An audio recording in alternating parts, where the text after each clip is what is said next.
9वां अध्याय। मैं अर्धनारीश्वर के श्री विग्रह की निरंतर शरण लेता हूँ। उसका वर्ण बंधुक पुष्प और सुवर्ण के समान रक्त पीत मिश्रित है। वह अपनी भुजाओं में सुंदर अक्षमाला, पाश, अंकुश और वरद मुद्रा धारण करता है। अर्धचंद्र उसका आभूषण है तथा वह 3 नेत्रों से सुशोभित है। राजा ने कहा, भगवान, आपने रक्त बीज की वध से संबंध रखने वाला देवी का यह अद्भुत महात्म मुझे बतलाया। अब रक्त बीज के मारे जाने पर अत्यंत क्रोध से भरे हुए शंभु और निशुंभ जो कर्म किया उसे मैं सुनना चाहता हूँ।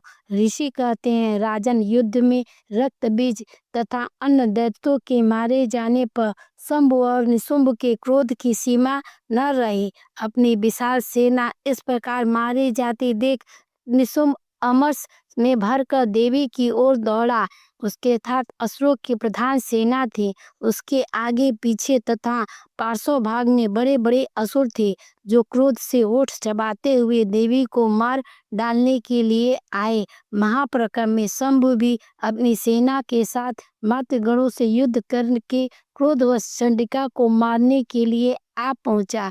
तब देवी के साथ शंभु और निशुंभ घोर संग्राम छिड़ा। वे दोनों दैत्य मृगों की भांति बाणों की भयंकर वृष्टि कर रहे थे।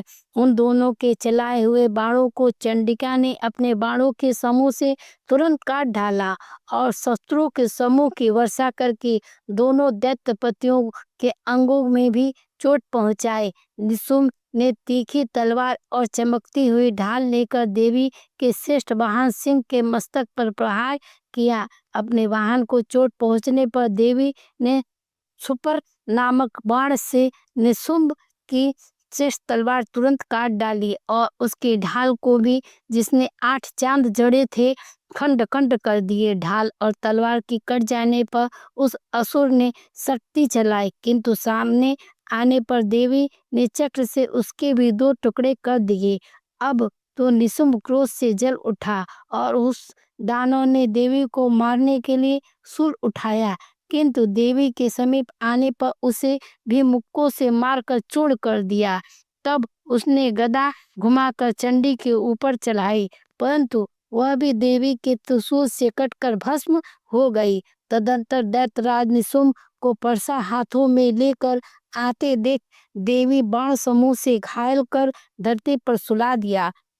उस भयंकर पराक्रमी भाई निशुंभ को धराशायी हो जाने पर शंभु को बड़ा क्रोध हुआ और अंबिका का वध करने के लिए वह आगे बढ़ा।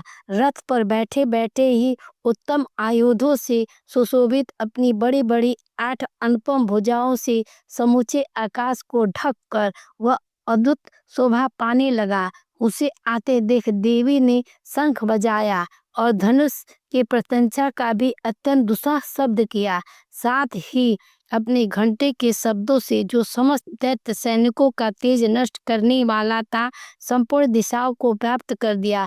तदंतर सिंह ने भी अपनी दहाड़ से, जिसे सुनकर बड़े बड़े गजराजों का महान मद दूर हो जाता था, आकाश, पृथ्वी और 10 दिशाओं गुजा दिया। फिर काली ने आकाश में उछलकर अपने दोनों हाथों से पृथ्वी पर आघात किया। उससे ऐसा भयंकर शब्द हुआ जिससे पहले के सभी शब्द शांत हो गए। तत्पश्चात शिव देवती ने दैत्यों के लिए अमंगलजनक अट्टहास किया।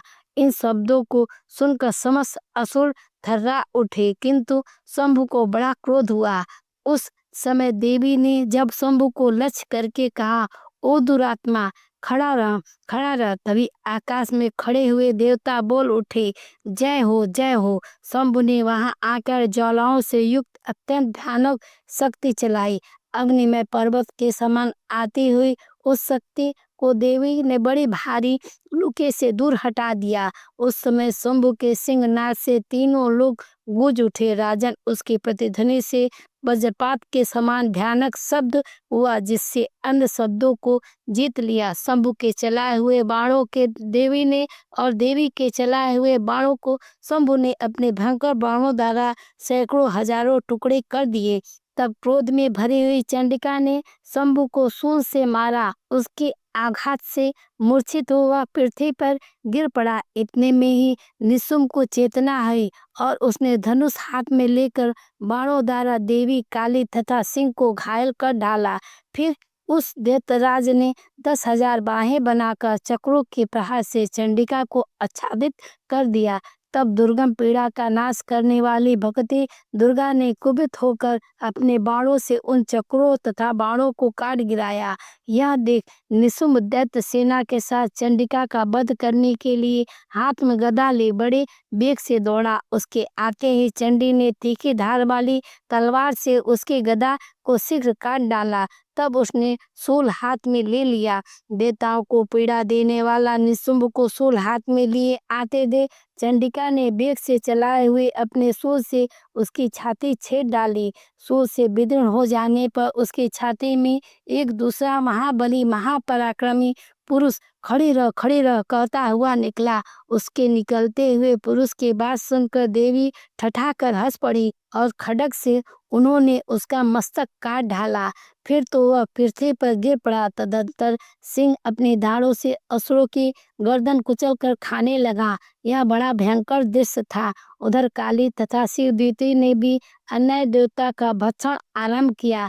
कौमारी की शक्ति से विदीर्ण होकर कितने ही महादैत्य नष्ट हो गए। ब्रह्माणी के मंत्रपुत्र जल से निस्तेज होकर कितने ही भाग खड़े हुए। कितने ही दैत्य महेश्वरी के त्रिशूल से छिन्न भिन्न हो धराशायी हो गए। बराही के थूथने से आघात से कितनों का पृथ्वी पर कचुम्बर निकल गया। वैश्य ने भी अपने चक्र से दानों के टुकड़े टुकड़े कर डाले।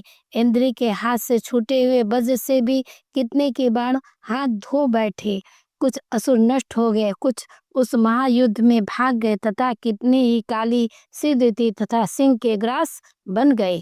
10वां अध्याय। मैं मस्तक पर अर्धचंद्र धारण करने वाली शिव शक्ति स्वरूपा भगवती कामेश्वरी का हृदय से चिंतन करता हूँ। वे तपाए हुए स्वर्ण के समान सुंदर हैं। सूर्य, चंद्रमा और अग्नि ये ही 3 उनके नेत्र हैं तथा वे अपने मनोहर हाथों में धनुष, बाण, अंकुश, पाश और शूल धारण किए हुए हैं। ऋषि कहते हैं, राजन अपने प्राणों के समान प्यारे भाई निशुम्भ को मारा देख गया तथा सारी सेना का संहार होता जान शंभु ने कुपित होकर कहा, दुष्ट दुर्गे, तू बल के अभिमान में आकर झूठ मूठ का घमंड न दिखा। तू बड़ी माननी बनी हुई है, किंतु दूसरी स्त्रियों का बल का सहारा लेकर लड़ती है। देवी बोली, ए दुष्ट, मैं अकेली हूँ। इस संसार में मेरे सिवा दूसरी कौन है? देख, ये मेरी ही विभूतियां हैं अतः मुझ में ही प्रवेश कर रही हैं। तदंतर ब्रह्माणी आदि समस्त देवियां अंबिका देवी के शरीर में लीन हो गई। उस समय केवल अंबिका देवी ही रह गई। देवी बोली, मैं अपने ऐश्वर्य शक्ति से अनेक रूपों से यहाँ उपस्थित हुई थी। उन सब रूपों को मैंने समेट लिया। अब अकेले ही युद्ध में खड़ी हूँ। तुम भी स्थिर हो जाओ। ऋषि कहते हैं, तदंतर देवी और शंभु दोनों में सब देवताओं तथा दानवों को देखते देखते भयंकर युद्ध छिड़ गया। बाणों की वर्षा तथा तीखे शस्त्रों एवं दारुण अस्त्रों के प्रहार के कारण उन दोनों का युद्ध सब लोगों के लिए बड़ा भयानक प्रतीत हुआ। उस समय अंबिका देवी ने जो सैकड़ों दिव्य अस्त्र छोड़े, उस दैत्यराज शंभु ने उसके निवारक अस्त्रों द्वारा काट डाला। इसी प्रकार शंभु ने जो भी दिव्य अस्त्र चलाए, उन्हें परमेश्वरी ने भयंकर हुंकार शब्द के उच्चारण आदि द्वारा खिलवाड़ में ही नष्ट कर डाला।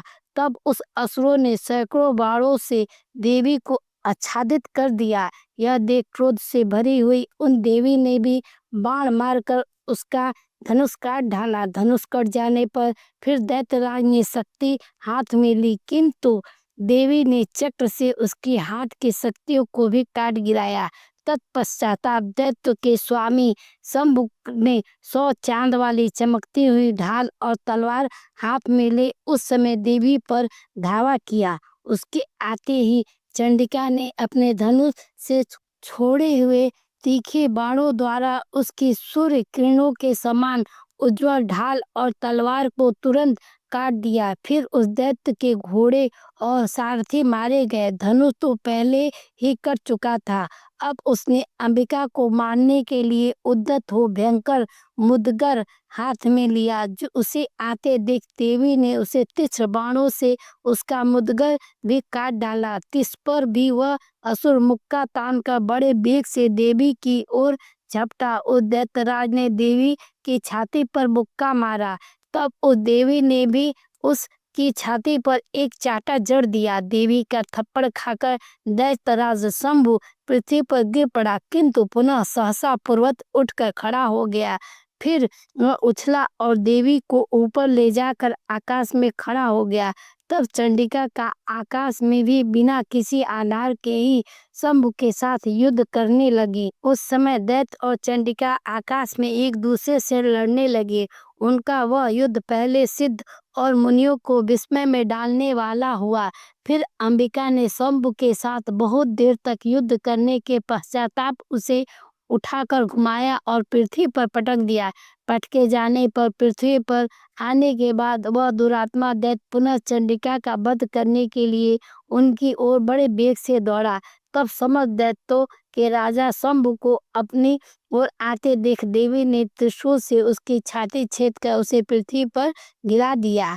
देवी के शूल की धार से घायल होने पर उसके प्राण पखेरु उड़ गए और वह समुद्रों, द्वीपों और पर्वतों से समूची पृथ्वी को कपाता हुआ भूमि पर गिर पड़ा। तदंतर उस दुरात्मा के मारे जाने पर संपूर्ण जगत प्रसन्न एवं पूर्ण स्वस्थ हो गया तथा आकाश स्वच्छ दिखाई देने लगा। पहले जो उत्पातक सूचक मेघ और उल्कापात होते थे वे सब शांत हो गए तथा उस दैत्य के मारे जाने पर नदियां भी ठीक मार्ग से बहने लगी। उस समय शंभु की मृत्यु के बाद संपूर्ण देवताओं का हृदय हर्ष से भर गया और गंधर्व गण मधुर गीत गाने लगे। दूसरे गंधर्व बाजे बजाने लगी और अप्सराएं नाचने लगी। पवित्र वायु बहने लगी। सूर्य की प्रभा उत्तम हो गई। अग्निशाला की बुझी हुई आग अपने आप प्रज्वलित हो उठी तथा संपूर्ण दिशाओं के भयंकर शब्द शांत हो गए।